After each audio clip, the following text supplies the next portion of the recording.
So, hello, Internet. So, today I wanted to talk about the so called inner witness of the Holy Spirit and whether or not you should trust this kind of method of acquiring true spiritual knowledge.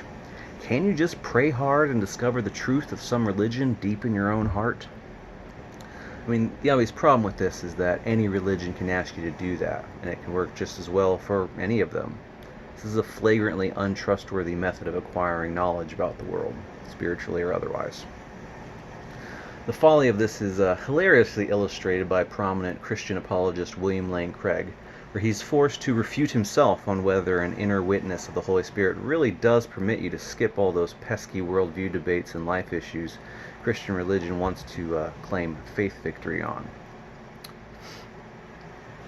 So William Lane Craig, I'm quoting him, he says, "Some of you are thinking, well, goodness, if believing in God is a matter of weighing all these sorts of arguments, then how can anyone know whether God exists? You'd have to be a philosopher or a scientist to figure out whether God exists. In fact, I agree with you. A loving God would not leave it up to us to figure out by our own ingenuity and cleverness whether or not he exists. Rather, a loving God would seek to reveal himself to us and draw us to himself. And this is exactly what Christian theism teaches. Jesus of Nazareth said, 'If any man's will is to do God's will, then he will know whether my teaching is from God, or whether I am speaking of my own accord.'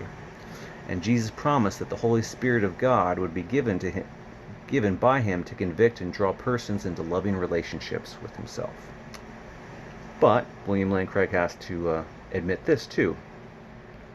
Of course, anyone, or at least any sort of theist, can claim to have a self-authenticating witness of God to the truth of his religion.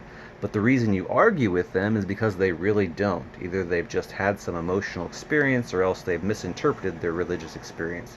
So you present arguments and evidence in favor of Christian theism and objections against their worldview in the hope that their false confidence will crack under the weight of the argument and they will come to know the truth. And this is also what the atheist should do with me. So, does the inner witness of the Holy Spirit trump all the debates, or do you got to do all the debates anyway? Which is it? If you have an inner witness of the Holy Spirit, don't you need to do all those debates just to make sure that you're not being misled by feelings?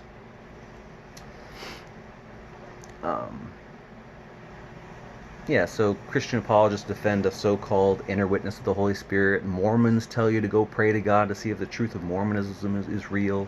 Assemblies of God churches believe they're regularly inhabited by the Holy Spirit, and that proves that their that their religion's true. But these are just feelings, strong ones, but feelings nonetheless, and you should check to make sure they correspond to reality. It should be accepted up front that all human feelings, no matter how supposedly sacred, are subject to being evaluated to make sure they are oriented towards the right things and the right values, for being either too much or too little in magnitude of feeling, or engaging at the wrong times or not at the right times when they would do the most good. Religions, cultures, traditions, politics, family, friends, pop culture, general beliefs, philosophies of life, and emotional poise are subject to scrutiny for the purpose of being an authentic person and avoiding struggles based on false beliefs and confusion. And so I wanted to do a general overview of what I think are the most common non-rational means of persuasion that religion is getting by on. Just the things that, if I went back in time and gave myself sort of a prep course on like what, you should know this terrain up front, so that you're not misled, because I was. And so hopefully maybe this will help somebody else too. But first of all, humans tend to be impressed with successful movements that have ancient traditions, that are well subscribed, that promote strong values, and have active, thriving communities that they can relate to. And it's just that there are many successful human movements of that sort to varying degrees, and it doesn't make any of their extraordinary religious claims true. These are understandable emotional triggers. Most of those things are good things in and of themselves. So they're understandable emotional triggers that probably put any average Joe from millions of years ago within the continuum of successful tribes. Those emotions are easy to engage, hard to turn off, and aren't revolving too hard around critical thinking and actual justifications for any given tribe's more exotic claims. Um, Number two, being at emotional rock bottom, an emotionally desperate place in life, especially after profound grief and loss in life, definitely helps. Or just being depressed, confused with life, and having little to no direction.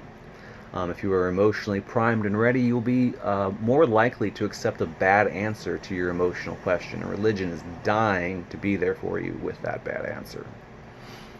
Number three, being encultured from childhood with a given religious belief system and having parents and authorities who boldly proclaim its truths. You're just more likely to be emotionally moved by religious claims that you have been saturated with in your whole life, whereas someone in another culture is going to be more likely moved by religious claims within their own continuum of things, and vice versa. But again, that's helping out false beliefs, but doesn't have to do with truth. Number four, someone unexpectedly suggesting you try out their religious practices to solve your problems. The serendipitous power of suggestion can go a long way, especially if enough coincidences happen to line up. Number five, engaging in prayer, repetitious songs, chants, and mantras, especially within the group. Religious people may well tell you to pray to God and ask if their religion is true or not. It's not that God couldn't send strong feelings to confirm a religion is true. It's just that lots of religions do that and they can't all be true.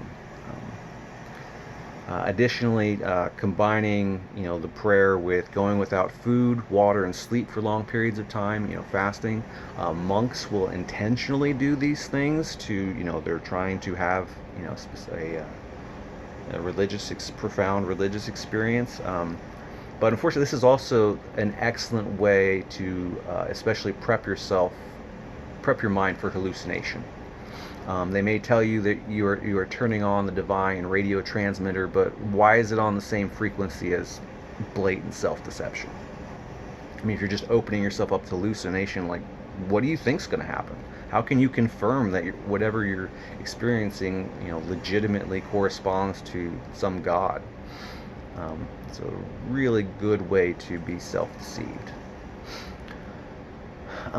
Being unfamiliar with how it feels to experience profound sacred feelings.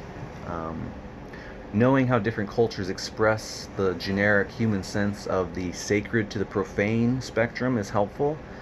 Secular culture should, but does not directly adopt this natural human scale of importance, and religion exploits that weakness.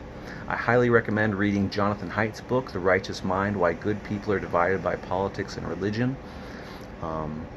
It's a great book for beginning to understand and gain basic competency of the emotional underpinnings of moral reasoning. And probably a good idea to know this material before setting on any specific moral theory or joining any religion, because you want to know what's going on. And when feelings are just feelings. Number 8, naively expecting that profound experiences can't be generated by false premises. If you're just not used to these kinds of feelings and a religion introduces that to you, you're likely going to think that religion owns that territory of human psychology when it doesn't. And lots of religions, lots of people and perspectives and philosophies are making use of those kinds of feelings too, and so you should be aware of that. Number 9, being in a group setting where everyone else is apparently having profound emotional experiences based on whatever their religious persuasion is. We're social beings with many strong group feeling triggers. Experiences in isolation can be supercharged when experienced in a group setting. But a whole lot of people who are wrong still adds up to being wrong. And it is the very nature of strong feelings to presume on their own behalf that they simply must correspond to reality. You can see this bias play out when you challenge someone's strong feelings with an alternate interpretation of how they got those feelings, and they will defensively presume you think that they didn't even have those experiences, because to them merely having them equals that they must correspond to reality. Just the deeper and stronger a feeling is, the more it just insists it must correspond to reality. And unfortunately, just the world's filled with people with really strong passions and convictions, and profound experiences and feelings that obviously can't all correspond to reality, but they're all going to have that kind of reaction, or something like it maybe. And I'm going to cut it off there and go for a part 2, so stay tuned.